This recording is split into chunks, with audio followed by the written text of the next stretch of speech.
E a gente continua falando sobre esse assunto, sobre a denúncia de abuso sexual envolvendo o jogador Daniel Alves. Agora, na linha conosco está a advogada especialista na defesa da mulher, Gabriela Mansur, que é presidente do Instituto Justiça de Saia. Obrigada por nos atender, Gabriela. Como vai? Boa tarde. Boa tarde, Débora. Eu que agradeço o convite. É um prazer e uma satisfação estar aqui com vocês. Quando a gente acompanha esse caso envolvendo o Daniel Alves, eu fico me perguntando quantos outros não acontecem, né? Dessa vez, uma celebridade que está passando agora por todos esses trâmites na justiça. Eu queria começar a nossa conversa perguntando justamente sobre a importância da denúncia. O Felipe Killing falava sobre esse constrangimento, né? A vítima, muitas vezes, que sente vergonha. Quem tem que sentir vergonha é o abusador e não a vítima, mas é um processo muito difícil. Mas queria começar perguntando justamente sobre a importância de falar e denunciar. Sim, é muito importante que as mulheres busquem ajuda o mais rápido possível. Muitas vezes, esse tempo que ela acaba utilizando para sair dos traumas, para enfrentar o medo e a vergonha de ser exposta ou de ser posta em xeque a sua palavra, acaba muitas vezes atrapalhando a produção de provas. Então, nesse caso da Espanha, foi muito importante porque imediatamente ela pediu ajuda, ela fez a denúncia, já havia um protocolo, que é muito importante esse protocolo, que é o protocolo de atendimento das vítimas de abuso sexual e os encaminhamentos necessários para as autoridades competentes, de forma a preservar a prova, de ter aquele relato imediatamente após os fatos e também já tomar as providências necessárias na proteção da vítima, como todo o coquetel anti-doenças sexualmente transmissíveis, possibilidades de gravidez, entre outros riscos que a vítima está exposta. Fazer os exames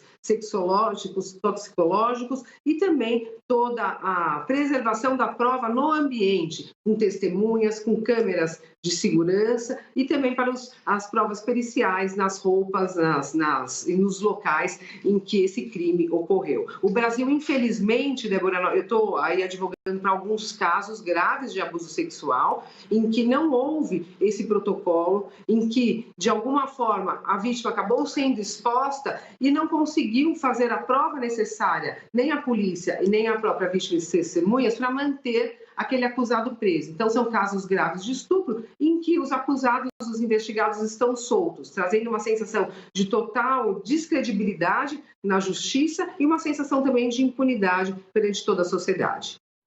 Bom, Gabriela, a gente está vendo mesmo diante de tudo que já se apresentou, imagens, depoimentos, a comprovação ali, né? Foi identificado material biológico que vai ser colocado toda na prova para perícia, enfim, um conteúdo de provas enorme. E mesmo assim, ainda há pessoas, sobretudo homens, que duvidam do relato da mulher, falam que possivelmente é uma pessoa que quer dinheiro, que quer se aparecer, mesmo ela já tendo negado dinheiro, e não quer, essa mulher não quer aparecer por motivos óbvios, né, pela violência sofrida, e muito menos quer uma fama diante de uma violência como essa. Mas mesmo assim, o relato da mulher é colocado em dúvida. Quer dizer, é muito delicado mesmo quando a gente fala sobre esse assunto. É claro que aqui a gente sempre apoia que a denúncia seja feita, mas é compreensível que muitas mulheres se sintam envergonhadas ou ameaçadas, porque a cultura é muito cruel em relação a esse assunto, né? Sim, infelizmente nós temos essa cultura de que a vítima está mentindo, ou está querendo aparecer, ou está querendo ter alguma vantagem econômica ou prejudicar de alguma forma o investigado, a pessoa que está sendo acusada de um crime grave de estupro. Poucos casos, no meu entendimento e na minha atuação aí como quase 20 anos promotora de justiça de crimes contra as mulheres, eu vi a comprovação de que as mulheres estariam mentindo. Pelo contrário, muitas vezes a palavra delas foi descredibilizada, porém nós conseguimos provar que os fatos de fato ocorreram e que nós tínhamos um emaranhado de provas, de relatos de vítimas diferentes da mesma pessoa que estava sendo acusada, levando aqui em consideração como exemplo o caso do João de Deus. E isso foi muito importante para que nós tivéssemos conseguido a prova de que João de Deus estava estuprando e abusando mulheres por longo tempo, causando traumas irreparáveis. Agora, uma questão que eu queria trazer, a indenização é um direito de toda pessoa, não só da mulher que é vítima de estupro. O direito à indenização, ele vem de toda lesão a um direito nosso. Uma lesão, uma ameaça de lesão, que coloca em risco a nossa imagem, a nossa segurança, a nossa vida, a nossa dignidade, a nossa liberdade sexual. Está prevista na Constituição brasileira e também nas leis espanholas, que são leis muito rígidas no combate à violência contra a mulher. E eu entendo que o fato dela de cara já falar que não quer dinheiro, não quer indenização, é para prevenir exatamente de alguém falar que ela está se aproveitando dessa situação para alguma vantagem indevida, o que não se pode permitir. Então, num segundo momento, eu acredito que a vítima deva repensar e, se ela não quiser a indenização para ela, que ela faça uma doação para alguma instituição que se dedique com projetos sociais à prevenção e ao combate à violência contra a mulher. Ela denunciou, ela tem advogada, ela está tendo apoio. Existem leis rígidas na Espanha e protocolos de atuação,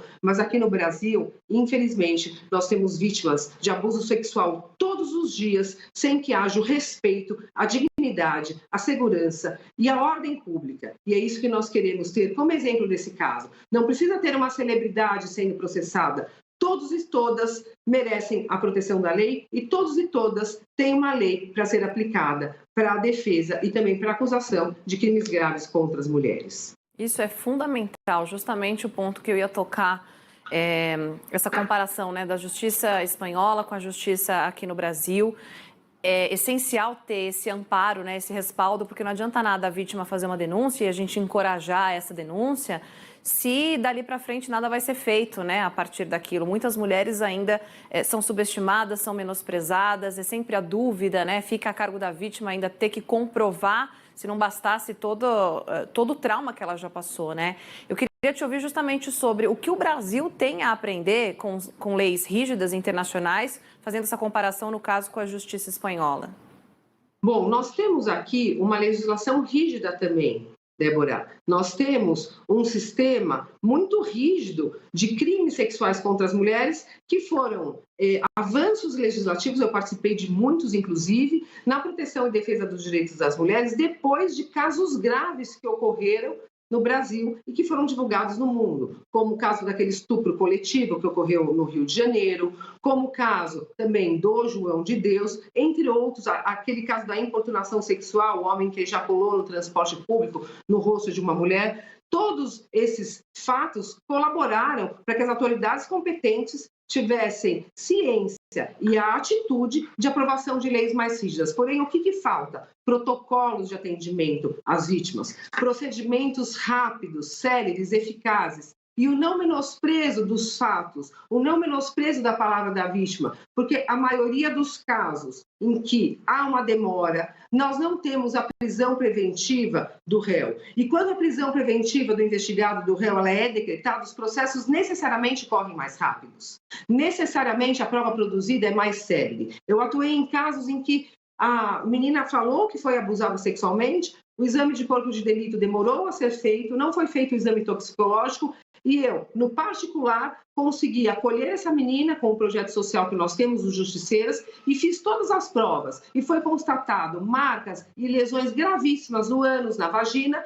Foi detectado também que foi ministrado Boa Noite Cinderela na bebida dela e que ela estava em situação de vulnerabilidade e havia sido estuprada dentro de um estabelecimento público que, diga-se de passagem, até hoje não entrou em contato com essa vítima para oferecer ajuda ou para colaborar com as investigações. E isso merece uma punição. Nós temos que ter protocolos nos ambientes públicos e até nos ambientes privados, em empresas, em faculdades, em escolas, que atendam as vítimas de violência e façam os encaminhamentos necessários para as autoridades competentes, com um acompanhamento rígido e com apoio psicológico, assistencial e jurídico para vítimas e familiares, porque os traumas são enormes e ninguém pode viver à mercê da própria sorte e da omissão legislativa nesses casos. As vítimas são vítimas, elas não podem estar no banco do réu quando ela acusa alguém por estupro. E nós temos que ter essa ciência e esse respeito aos direitos das mulheres. Exatamente. Gabriela Mansur, presidente do Instituto Justiça de Saia, obrigado pela participação, um abraço, ótima tarde. Eu que agradeço, Diego. Muito obrigada para vocês, um grande abraço e um bom final de tarde. Obrigada para nós.